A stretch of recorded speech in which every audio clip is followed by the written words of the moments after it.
Wilson looking to drive, blows by his man. Right hand layup, good. Ahead to Adams. Here's a lob. There's the slam. Brady Dick on the throwdown.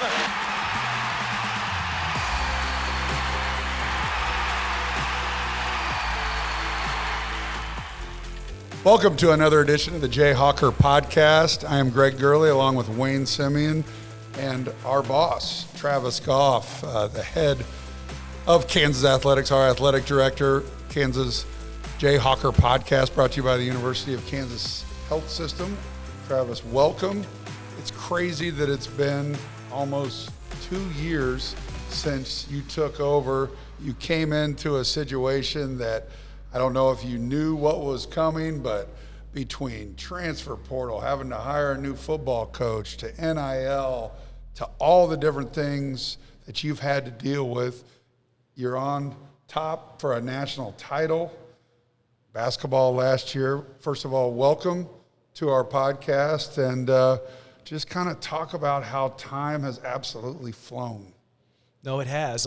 One of the great things about never having been an AD and starting a new job is you're inexperienced and haven't done it, and you're naive. Yeah. So as I think about 2 years ago and all the dynamics that were out there, NIL was coming down the pike, and then we had, of course, conference realignment with OU and Texas's departure soon thereafter. No blueprint for any of that stuff, but that's the good news is nobody anywhere in the country had a blueprint for how to navigate it. And so with a great group of people like we have here at KU and with some exceptional institutional leadership and, you know, all of us kind of working together, I think we've navigated this stretch well. We've got good momentum, certainly, and you think about that pinnacle just about a year ago down in New Orleans with men's hoops and what that's meant for institutionally, community, and far beyond. And then there's so many other great storylines, women's basketball in this run that's happening literally as we speak, going into the WNIT championship and on and on. How about that? We're filming this the day after the big win last night against Washington, knowing that we're going to play for the WNIT final on Saturday. Talk about how it all works. Our coaches and our players have talked so much about how our administration and mainly you have been so supportive of this and kind of how the WNIT works. Yeah. So WNIT is independent. It's a private entity. It's not part of the NCAA like the men's NIT is, in fact. And so there's a bidding process to basically put your best foot forward to try and bring a home game or retain home games at your campus. You go back, and Wayne certainly lived this directly, but this team was one game out of the NCAA tournament. So it was a heartbreaker in every sense of the description. I don't have the bracket science, but we were the first team out of the field in my estimation, and we're seeing how well they're capable of playing. And they decided they wanted to play in the WNIT. It wasn't Brandon Schneider. It certainly wasn't us as administration to say, "Oh, we're playing the WNIT." They had to decide as a team: did they want to continue to compete?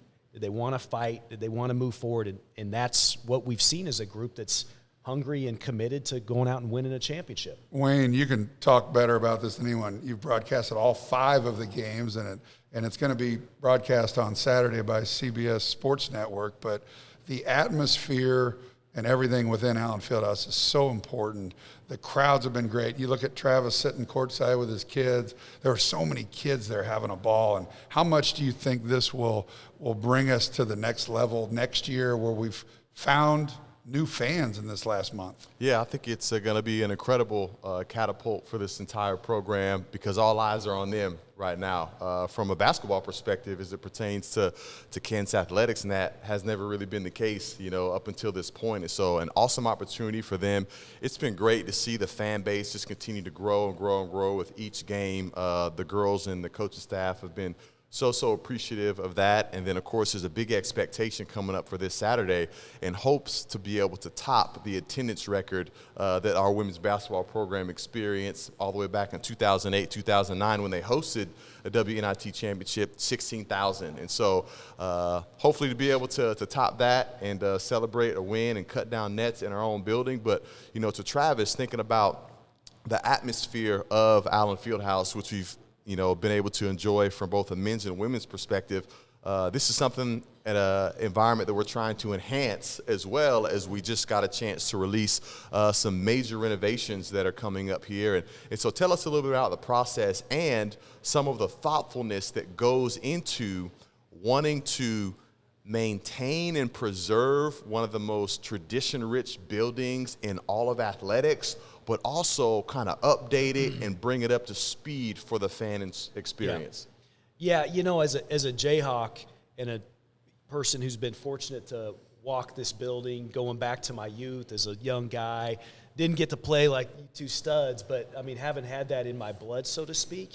Even now when I walk in Allen Fieldhouse on game day, I still get that vibe, that youthful energy. It brings me back to being a young person and the influence it had on my life. And I think a lot of Jayhawks have that feel when they walk in there, especially when it's with 16,299 of your closest friends. And as has been our history, you're watching one of the best products in sport every night. That's pretty incredibly unique.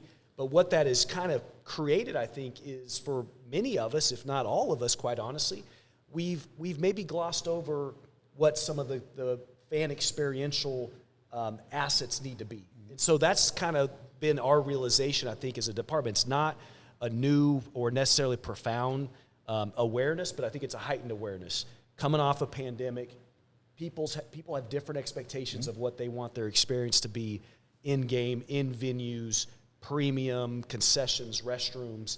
And with all the brilliance of Allen Fieldhouse, we fall short in some ways in those realms. And so that's really been the emphasis, the focus. We just finished a meeting that I'm really excited about, which is to really look at accessibility. Allen Fieldhouse has, for a long time, been one of the least accessible venues in the country. And you think about ADA requirements, you think about limited mobility, elevators or a lack thereof. And so we just had a meeting and we're looking at carving out additional ADA space. And that's important. It's 2023. We want to be mindful of all fans and the variety of experiences. And this is a really tremendously exciting project. I can't wait for us to get started. Literally in a matter of weeks, we'll have major activity in Allen, and then over the course of the next 15, 16, 17 months, it's going to be reinvented in a lot of ways, but we're hanging on to the character, the history, the tradition, all the things that matter so much to Jayhawks. For a 65-year-plus old building, we love the way it looks. And part of the challenge for you and the architects and everyone is to keep that same feel. Bill famously said when he got here in 2003, played here several times when he was at Oklahoma State, and he goes, the building was kind of tired. And since 2003, we've done so much to this building. And it just takes it about every 8 to 10 years, you got to do something. So talk about what some of the main things that the people, that our fans will see this upcoming season and then in phase 2. Well, I think one of the areas in which it begins is right here where we're sitting in Booth Family Hall of Athletics. We're looking out to the east on that front lawn of one of the, again, most incredible entry points in any venue in sport, in my estimation. So it starts with certainly looking at the entrance into the venue, retail. We've got to be better in the retail and merchandise space, which is where we're going to expand and enhance that from this eastern entry point. All three of these concourses are really going to be transformed. And, the concourses are important for obvious reasons, right? How you get in, how you move around, circulation, accessibility, et cetera. But the concourses, of course, are every other aspect of the in the bowl experience. Right. Concessions, restrooms, meeting points with friends and family and all those great things. So I think the transformation of the concourse is going to be really important. And again, that includes reinvented concessions, restrooms, making sure that wait times are better, making sure that when we get to that third level, where a lot of people that have accessed their seats from the third level, which is 50% of our patrons in terms of 8,000 seats from the third level, have come down to the second level because there's maybe a little bit better restroom, a little bit better concession experience. So that's a huge part of what we're looking to achieve. Premium spaces. So Naismith Room, donor atrium, certainly expansions to be able to accommodate more people. but to really make it a more modernized, premium pregame, halftime, and even potentially postgame experience, but not just at the highest donor level. That's where we talk about adding the pub. That's where we talk about using ancillary spaces in a better manner. And we really want this to be something where 16,000 people feel the benefit on game day, including our students, not just, certainly our high-level donors, of which they will absolutely benefit as well. And in year 2 is where the inside of Allen Fieldhouse, whether it's the video boards, the speakers, and the lights, that's when that will all happen. Yeah, you got it. We're going to mirror the chair backs on the west side, if I have that right, Greg, right? Yep. That's out there for that part of the phase. And then, of course, new video board. Looking at the corners and some technology there. So there's vantage points, not just up at the center hung, but also in each of those two corners, so that everybody's got additional, whether it be stats, right, not just scoreboard, but statistics, those types of things. So certainly some impact felt within the bowl. Again, lighting, sound system. We know that sound system's desperately needed to be replaced. But I would say a majority of it is with the other experiential aspects. So it sounds like it's almost a lot of anticipation and excitement for some of the new things that can happen within the concourses, but then almost a little bit of a relief for some of the old traditionalists who are like, man, you can't touch the bowl because we have that thing down to a T. It almost sounds like it's kind of a two-edged sword in that manner. We if we know one thing, you can guarantee yourself a short tenure if you come in and mess up all the things that make historic Allen Fieldhouse so incredible. And so that's, again, long been understood. Athletics has been a great caretaker of this building for decades and decades, and it's our responsibility to continue to do that, but also find ways to enhance the experience, and I think that's what this project achieves. Yeah, and of course those types of renovations and overhauls, can only be made possible by some very generous families that have been involved in that. So we're so grateful for that type of involvement. Absolutely. But that's not the only project we have going on. If you just go a little bit to the northeast across campus, we've got some work to be done around our football program. And so why don't you give us kind of a glimpse of what's taking place there? You said a really important factor, Wayne. You emphasized that none of these things can happen without financial support, in this case, philanthropic support. And I would just say this, because I don't want to overemphasize it, but it's probably important to note, we wouldn't be able to make the investment we're making in Allen that's so significantly needed, right, for these incredible basketball programs, while also setting our sights on something truly unprecedented and transformational at 11th and Mississippi, if not for the donor support that's making this project happen. In other words, we'd be making some tough decisions, or we'd be dramatically scaling back on either or both of these projects. So sometimes it kind of goes unstated as to how you make these kinds of major investments, and that's important to note. And similarly with both David Booth Memorial Stadium, Anderson Family Football Complex, and the broader development at 11th and Mississippi, we don't get there if not for incredible philanthropic support from Jayhawks. And we're making really good headway on that in that regard. We're on the verge of being able to share a little bit more concrete plans, which obviously helps our supporters understand where we're trying to go. But I'm excited about where we're heading with the Gateway project. A couple maybe core attributes of why that's different this time, why that's going to be successful than other attempts that we've made at the football aspect. I would emphasize maybe a couple things. One, a project of that magnitude doesn't happen unless an entire institution believes in its value. Right. Okay, so if it isn't a chancellor-driven priority that filtrates all the way through his leadership, obviously extends across campus, when you think about the state, when you think about the city of Lawrence, if it isn't of that scale and magnitude, we can't achieve the vision we have for that area. So I'm so incredibly grateful, and I'm so excited about the alignment we have in that regard. It's given us incredible momentum. A lot of the things that have occurred are because of that broader kind of shared ownership for the project. And then the other piece works hand in hand with that, which is absolutely football is maybe the center point, and it's critical to the viability of this football program going forward. But it extends far beyond that with what multi-use opportunities can mean, what economic impact opportunities can truly mean. And those two kind of core tenets are why this project's different, and it's why this project's on such an exciting trajectory.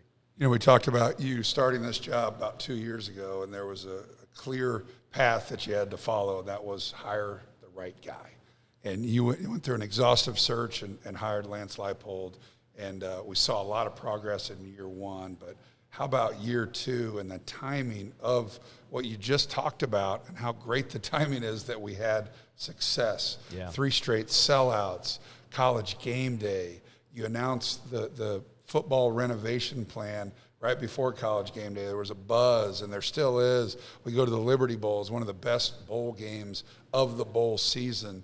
So just kind of talk about what Lance and his staff have done to spur us on to this project. Yeah. Well, I mean, I think, it's a group that had a proven, documented track record of building, right? And again, you could, Whitewater, they won all these national championships. Well, they had to build to get to the point where you can win 6 national championships at D3. And then how do you sustain it? It's a whole different proposition, something Bill Self has taught us all for quite a long time around here, right? Almost impossible. Right. And then you go to a Buffalo. You say, well, that's a challenging MAC environment. What does that build look like? And you see that over a sustained time frame. So they showed up in Lawrence with clarity, with confidence, with alignment.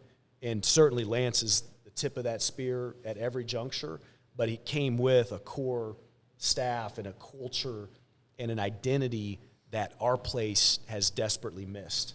Yeah. Probably for a lot longer than any of us want to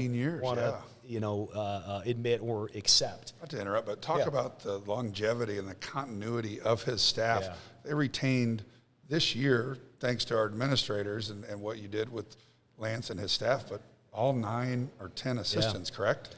That's right. I'm told, I don't know if this is accurate, somebody'd have to cross-check, it's the first time we've held on to both a head coach and all on-field assistants since 09, 07, somewhere in that range. And that was a common thread upon arrival 2 years ago. This was a group of young men in this program that had multiple, upwards of 5, 6 position coaches over their 4 or 5 year time frame here, and that you just aren't going to get there with that kind of revolving door. And so certainly to have now, not even yet 2 years, which is incredible to think about, but having continuity with the staff, having a culture that's ingrained, alignment on values and what they're trying to achieve, and then there's an accountability in this program that's at a whole heightened new level. This past year, ahead of schedule. I mean, I don't think there's any other way to frame it. They've only had 1 spring ball before they kicked off back in September or August, I guess you'd say, in late August. And to being able to do what they did is one of the most masterful coaching jobs in recent time in the sport of football. And I'm so excited about the momentum we carry into this offseason. They're having a great spring ball. They've retained so much of the team itself, which in this environment with transfer portal, with NIL, is really hard to do. For sure. And that's a huge part of this excitement about what lies ahead for Kansas football. Yeah, this time next week we'll be getting excited and geared up for the spring showcase, which is April 7th on Friday at David Booth Kansas Memorial Stadium. And so it'll be excited to see those young men take the field and get after it there. And pivoting back to kind of some of the stadium renovation projects, a lot of people may in their minds want to get straight to that in-game experience, but we're actually starting with some things that are going to directly affect the student athlete to help prepare and resource them to keep the momentum that they've experienced these last 2 years moving forward. So why don't you talk about phase 1? What's happening this summer within the Anderson Football Family Complex that is going to help our young men continue to grow and develop? Yeah, I mean, and truly to Lance's credit, this is not something that started back in the fall at 5-0 or bowl eligibility. This is something that we talked about really since his arrival, which is, hey, how can we demonstrate and invest in our current guys' experience at KU? What would move the needle, really make a difference for them? and then how would that, demonstrate our commitment to them and to this program. And so that had long been discussed, and what came out of the fall as we got into the new year was, hey, we got a chance to address the high-level stadium Anderson evolution, which is going to be far beyond these two spaces that I'm going to talk about, but we can also do two spaces this spring and early summer that the guys can live, breathe, sleep in as they report back for fall camp. And so that's what ends up being, in essence, a brand new locker room for the guys, world class, will rival anything out there, but more importantly be a place for them to call home, a place for them to develop, the kind of culture and camaraderie and things that matter so much in a locker room environment. And then, of course, a brand new weight room, which is more than a weight room. And that's one of the great observations that you guys understand so well is when you think about strength and conditioning coaches and the things that happen in that space, they're getting bigger, they're getting faster, they're getting stronger, but they're layering on the critical culture aspects of a program. They're building upon accountability. They're growing closer as a group of, in this case, young men. And so those are the two arguably most impactful spaces we could provide them. And when they report in late July, those are going to be finished for them to live in. And it's interesting because historically, we know that facilities, mainly training facilities, locker rooms, weight rooms, has been the traditional arms race in Right. college athletics. And maybe people think that within the last several years, it's taken a back seat to NIL and personnel from the portal and in-game experience. But that still remains a very much important priority in terms of keeping programs and departments on a competitive level. Well, to that point, I think what you and I understand, and Travis does as well, they spend 99% of their time Right. in the weight room, in the locker room. So you want to your credit, you want to tackle that first because it's about the student athletes. This is where they're going to hang. This is where they're going to eat. This is where they're going to work out. This is where they're going to study. Yep. And the other thing is, when Anderson was built 15 years ago, the size of the staffs was significantly less. Now you've got recruiting offices with multiple people. You got analysts. I mean, the staffs have grown by, what do you think, 15 to 20 people, and Yeah, we at simply least. just Yeah, didn't at have the least. space. Right. Yep. I think that's all absolutely spot on. And all those things matter and are critical. So I'm just excited that we can do something immediate and it also fit and be aligned with the broader vision of what we're going to do over there on that site. Another area as we pivot back to basketball, the men's basketball offices and kind of the entrance to Wagnon where everybody walks in to up the spiral staircase to your office, that'll get a facelift as well. Yeah, that's kind of one of the front porches of Kansas athletics, or a front entry point into Kansas athletics, and I think it's important for it to reflect the excellence that is the University of Kansas and Kansas athletics. And so that's a little bit about that Wagnon investment to where it could be recruits, certainly. We want that to be a great entry point for recruits. We want it to be a place, an entry point of pride for our current student athletes. We want it to be a place where we can proudly host donors, sponsors, people that are going to invest into our programs. And so that's some of the thought process. Not big dollars being thrown at it. It doesn't need it, but it's certainly a chance to refine and modernize and make some of that space more functional. Man, and so with developments of this type of magnitude, like, it's a heavy lift, and it's not just about one person doing it. It's not just about coaches and on the field and on the court success, but it really seems like it's a call to all Jayhawks to really be involved at this. Of course, you've got, key donors that give significant amount of resources to help this, but it also is important for a season ticket holder. It's also important for, annual fund folks that are giving, $50, $200, $500 a month or a year or whatever. So, talk about how much it's going to take all of us to be able to help kind of be a big swell in terms of seeing these things come to fruition. I love that question, and something you both live every day with the way you're engaging with our supporters. I would try and frame it this way.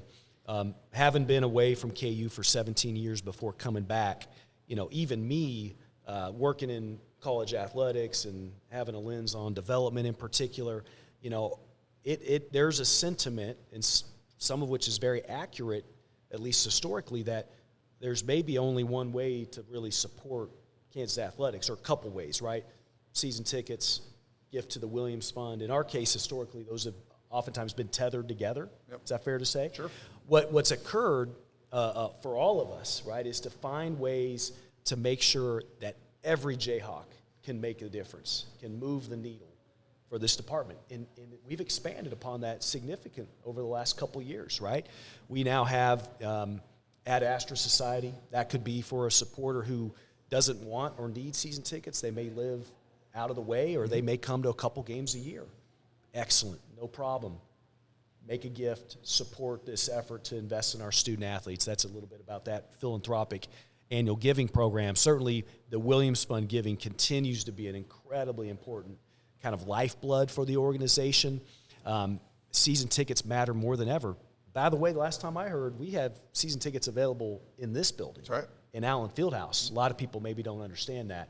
When we obviously open up a reinvented David Booth, Kansas Memorial Stadium, that's going to be an incredible new opportunity for Jayhawks, not just here in Lawrence or Northeast Kansas or regionally here, but across the country to come and experience what we think will be one of the finest football game days in the country, hands down. And then the last one is NIL. And you don't have to be local to this region, so to speak. NIL is making a bigger difference than I think even the headlines are indicating. We're hearing so many great success stories about how our young men and young women are utilizing these new resources to make a difference, right? Make a difference in their own lives as they look forward, and certainly in their families' lives, giving back to nonprofits. So we're excited about what NIL is doing, and there's a chance for anybody and everybody to make a difference in that space. Well, to back it up with some numbers, here at Kansas, we have about 5,000 donors, which is low, but they're unbelievably generous. Like we're near the top of the Big 12 in annual dollars raised with a low amount of people, and there's so much opportunity. Right. And primarily football driven, which we saw last year with the 3 straight sellouts. Right. If you win, they will come. We've got a ton of capacity over there and ways for everybody to help. Like you said, it's $50, $100, $500. We need our numbers up. Yeah. More than anything, and we need the big ones, we need the middle ones, we need them all. Right. And it's something that we have such a loyal fan base in a fairly lowly populated state, but the generosity of our donors is unparalleled. Yeah, no, they're the best. I mean, our supporters have long demonstrated a level of loyalty and generosity that I think it rivals any place in the country and might be at the very top. But your point, Greg, is spot on. We're a pretty good-sized state institution with hundreds of thousands of alumni and hundreds of thousands of people who love KU, love the Jayhawk, love our athletic programs. It's going to take everybody. And I would just say this with as much humility and gratitude as I can, which is to say if you're a Jayhawk and you believe in the value of athletics, right? Yeah. What it does for an institution, driving enrollment, driving economy on our campus, in Lawrence, regionally, the way it represents our brand so well, the way in which it makes that Jayhawk so prominent across the world, it is no longer enough just to wear the pullover or the polo or show up occasionally at a game. There's a desperate need for more Jayhawks to step forward and be part of what we're building here. So if you're watching this podcast in Seattle, Southern California, Chicago, New York, Singapore, wherever, we're going to put a little QR code up on our screen. Take a picture of it. Go to our website, Williams Fund, Kansas Athletic Development. Call Wayne, call me. We need everybody to get involved. Everybody that has watched Kansas athletics as a student, on television, whatever, and have enjoyed it, give back. And again, it doesn't have to be $1 million. We just need more people to get involved. Yeah, it's participation in whatever level and whatever manner people can manage. And again, whether it be NIL, whether it be an annual gift, whether it be buying a ticket package, that stuff matters. Whether it be getting to Allen Fieldhouse this Saturday, 4:30, and having no excuse why we don't have close to a full house, if not a full house in here. Yeah, no, that'd be great. Those ladies deserve that. And, as we're wrapping up basketball season, hopefully cutting down nets in our own building coming up this Saturday, we see the excitement of football on horizon, but we've got a very, very special historic event coming up here in a few weeks in the Kansas Relays, which has been on pause for a few years, but that was one of the things that you resolved once you got started here, was that when we brought the Kansas Relays back, that it would be the best ever. And so give us a quick highlight in terms of your thoughts and priority of that event and what people can expect. And we're going to have Tim Byers on, who's the Relays director, next week. But tell us a little bit about why that is a priority for you, and making sure that that's the best that it has been in years. Well, I mean, I really think of it as Kansas Relays is one of the great assets that the University of Kansas has held for a long time. I mean, it started in 1923. Some of the all-time greatest athletes in sport. It was my first Kansas athletics event that I ever been to. It wasn't a basketball game. It wasn't a football game. It was a relays. Absolutely, and you hear countless stories of that being the initial exposure to the University of Kansas, and you could just only fathom what that's meant for our place. How many students has that driven to the University of Kansas? Not student athletes, but literally just exposed young people and their families to this great place here in this amazing community. And that's been generations of occurrences. Certainly from a current student athlete perspective for our track and field athletes, it's off the charts. One of the great events in track and field, and we can host it right here. So we should do that for those young men and young women, recruiting the next generation of Jayhawks to those programs. It's really impactful. And then there's some newfound awareness about what it does both with community relations in Lawrence and far beyond, but also, again, with economic viability. I mean, you're talking about driving thousands of people to Lawrence, to our community, to engage, discover in a way that otherwise they might not have. And so we're really excited about it. It did kind of go on hold. Pandemic caused some disruption, certainly.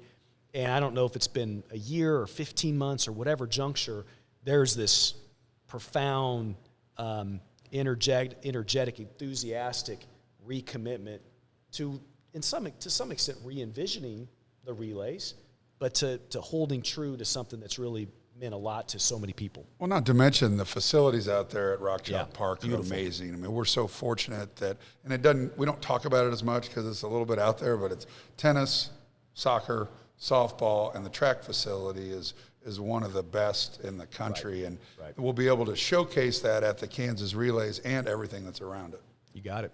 Yep, absolutely. Another exciting moment out there this spring. Before we wrap it up, I want to thank one of our great sponsors, the President Hotel, the Hilton downtown, Philip Strenod. Give him a call. Stay and play packages hundreds of feet away from the Power and Light District and the T-Mobile Center. It was the team hotel for the Big 12 tournament. And check out the Hilton President Hotel downtown, great sponsor of ours, here on the Jayhawker podcast. So Saturday, got the women's NIT final, got the spring showcase.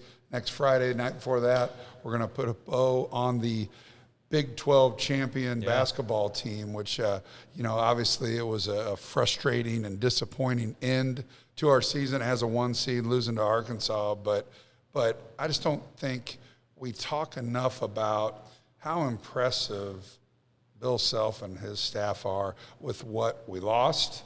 I mean, we look around the country and we see the unanimous preseason #1 team not make the tournament, and a team we played that had 4 or 5 starters back, and every year we reload and we come back and we win the toughest league in the country. Granted, we don't have anyone in the Final Four, but throughout the year, that was it. We won it going away, didn't share it with anybody, and now we're at a point where Bill Self and his staff are going to have to reload. Once again, we're losing our 3 main guys, and Grady, more than likely Grady, Kevin, and Jalen Wilson, that had unbelievable years. But kind of recap the season for us. Talk about how special it was to see Jalen Wilson step up as a player, as a man, the adversity that he put himself in, other things that went on, and how he handled himself and how he propelled us to be Big 12 champs. Well, I think it's really a incredible story, and it says so much about the kind of man Jalen Wilson is, right? He could have gone, we all understand that, could have gone and probably done great things and been making noise at the highest level of his sport. He decided not just to come back and refine his craft on the court. He decided to come back and make a bigger difference than that, be a leader, represent our university at the highest level, right? Literally, I think. Right.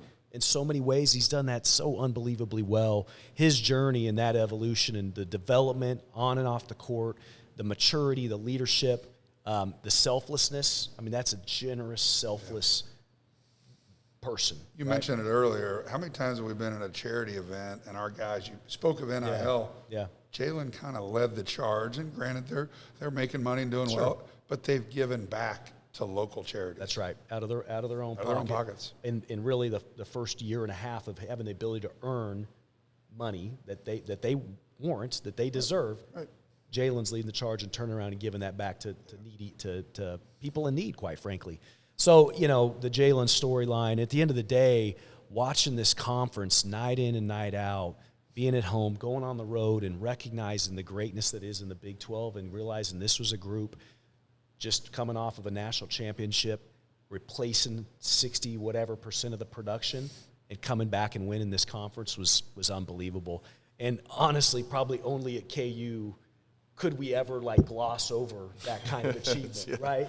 I mean, it's absurd to think that that's not really maybe the first of this discussion, the end of this discussion, but that's the level of program that Bill has built upon. 20 years now where Big 12 championship absolutely matters, but we all know that ultimately the goal is greater than that with Kansas basketball. And with those departures and obviously some of the impending transfers, I got people that are like, what are we going to do? And I said, okay, we got a 20-year sample size of this dude figuring it out. What makes you think he won't figure it out moving forward is the question that I throw right back at him, and they kind of look at me dumbfounded like, that's a pretty good point. Right. That's a pretty good point. You're in and you're out. Why wouldn't we trust our staff? Yeah. We talked about the football continuity and longevity. You look at Curtis Townsend's been here with Bill 19 of his 20 years. Norm was away for a bit, but it's been back for over 10 years. Joe Dooley's back. So it shows you the success you can have when you have good people working with you for long periods of time. Yeah, and I'd even add to that, just bragging on Jay Will a little bit, as you maybe feel a little bit of the disappointment because the team isn't representing at the Final Four, but actually Jay Will is down there because he's still a candidate for several National Player of the Year awards, which are within reach. He just recently claimed the Julius Erving Award, which is the top small forward award in the country. And none of the other Player of the Year candidates are there because you look at the Zach Edey's and the Sassers, and so no one's still playing. It's out there. Yeah, it's out there, and so maybe it's one, maybe it's all of them. But that's well within reach. And so I know there's some online voting that's still going on out there, and there's something that we can still support and take a lot of pride in throughout this Final Four weekend, that we still have Jayhawker representing as well there in Jalen Wilson. How about moving forward, we're going to see something entirely different next year, at least added on with 4 new league members. It's going to start obviously in football as I think we're playing 3 of the 4. That's right. So everybody except for Houston. How has that impacted what you do, and how much? Just talk a little bit about the transition as we move into the Big 12 next year, and then 2 years from now, how it'll be different. Yeah, I mean, I think in a lot of ways it kind of feels like old news, with the exception that they haven't played in our league yet. Right. They've long been talked about. Now it's probably been, a year and a half or so since those additions were made, even more than that. And we've had those ADs on our Big 12 calls since that moment. So we've had a chance to get to know them. We're excited about what they bring to the league, which is high-level competitiveness right out of the gates, all 4 of them, literally, right, and almost across the board in their programs, in the way they're investing in their programs to be better prepared for this level of intercollegiate athletics. So we're adding the real deal with these 4 institutions and programs. The footprint expansion, I think, is exciting. College athletics has gone that direction, right? It is more of a national reach, even within conferences that have been more regionalized. And so the Big 12 has proven it's not going to sit idle. It's not going to rely too much on historical or tradition. It's going to be a more progressive league under Brett Yormark and his leadership. And I'm excited about where the conference is going. I'm excited for this next year to have those 4 additions. And we're going into 3 new states and then the biggest city in Texas with Houston. Yeah. So a lot of the eyes are going to be on the Big 12 that normally aren't. You got Florida and you got Texas and obviously Utah and Ohio. So it'll be a very interesting. Travel's going to be interesting. Everything's going to be different. But I think it was 4 great additions and possibly more to come. I wouldn't sleep on any of it in college athletics. Who knows where it all goes? If it weren't to happen in our league right now or other leagues right now, it won't be long before there's some shifting again out there. That's just the nature of intercollegiate athletics. Final thoughts, big guy? I will say a final thought just in terms of conference realignment. I did have a chance to spend some time on the UCF campus down there in the fall, and it's interesting how excited they are to be a part of the Big 12. And I think, as the years have gone by in conference realignment, I know fans, and I've even been guilty of this, of maybe playing the comparison game and looking at other conferences, maybe bigger, maybe more notable, maybe conference revenue shares a little bit better, and maybe longing and yearning, man, I wish we had that. But now thinking about the state of the Big 12 as it is under new leadership and with these new additions, we still have a very, very valuable product that great institutions across the country want to be a part of. Absolutely. And we're a staple in that product with the brand that we have, both basketball and growing football-wise as well. So there's a lot to be confident in and to be excited about with not only Kansas athletics but also the state of the Big 12 Conference. Well, we've long associated University of Kansas athletics as a leader in the Big 12, right?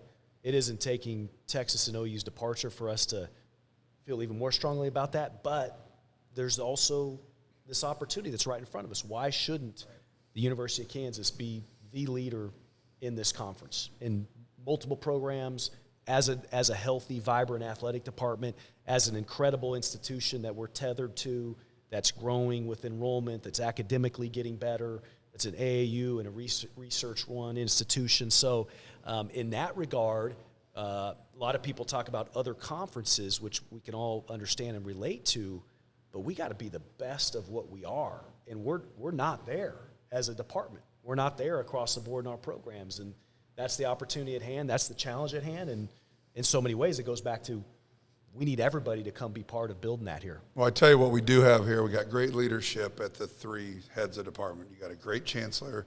You got Heath Peterson at the Alumni Association and Travis Goff running our athletic program, and all 3 of those men are aligned. You talked about Chancellor Girard. I mean, I watched you last night. He's sitting there with you courtside at the game, and he's an athletics guy, and he loves it. And it's so important to have a chancellor that loves athletics and understands that athletics is sometimes the door, the front door to the university, right? He just set aside the fact that he loves sport, right? Put all that emotional stuff aside. He describes it better and believes it probably more than anyone that athletics has long driven so much of the value proposition for our university, has long brought countless of students to this campus, has long cemented that Jayhawk means something coast to coast and across the globe. And he's embraced that in a manner I don't think anybody in our history has. And that's why this investment, these projects matter more than ever. One to add, which is KU Endowment. You got Dan Martin, new president there, Jerome Davies, longstanding leader, and Kristen, in the way our development operations align now, is partners with KU Endowment. I just couldn't feel better. I could talk about the provost, Barb Bickelmeyer, Tamara Durham, across this campus, the alignment, the leadership, and the desire to move KU forward selflessly. It's like set aside your own units, priorities or needs, what's most important, what's going to make the best and biggest difference for KU. That's how our institution's being driven, and I'm proud of athletics for really believing and embracing that. It's a great time to be a Jayhawk. Dub and I have been talking about having you on for a while, so I appreciate your time. We've been kind of ingrained in basketball, so we ought to make this at least, what do you think, twice a year. So maybe as we preview football and some of those projects are being done here and over at Anderson, we'll get you back on. We'll have a lot more to share on that for sure. We'll see the before pictures that you're going to see during this podcast, and then we'll show the after. Love it. Love it. But and if you guys want to do it again tomorrow, I'll make. You want to do it again? I'll make. Are we out up. of stuff to talk about? If it's only a 2-time-a-year thing, then can that's go in. fine. But I just said that. I mean, it could be as. I mean, I thought it was going to be weekly, but you're kind of in charge. that's okay. That's all right. We can talk about your favorite foods, favorite movies. We can get into all kinds of stuff. This will be a short-lived podcast, boys. If that's the case. I shouldn't have said twice. But it was Wayne who suggested only twice a year. I'm just the messenger. Don't shoot the messenger. It was fun, guys. Appreciate what you guys do. Love where we're at. Appreciate you coming on. This is the Jayhawker Podcast, brought to you by the University of Kansas Health System. Spring Showcase next Friday, basketball banquet, Kansas Relays in a couple weeks. Big time atmosphere here on Saturday. If you haven't bought tickets, call the KU ticket office and show up on Saturday, 4:30 versus Columbia. Wayne will actually be able to be a fan and not have to work. It might be kind of weird to watch it after you've called all 5 of them, but let's cut down some nets on Saturday. Let's fill Allen Fieldhouse. This is the Jayhawker Podcast, brought to you by the University of Kansas Health System. Rock Chop.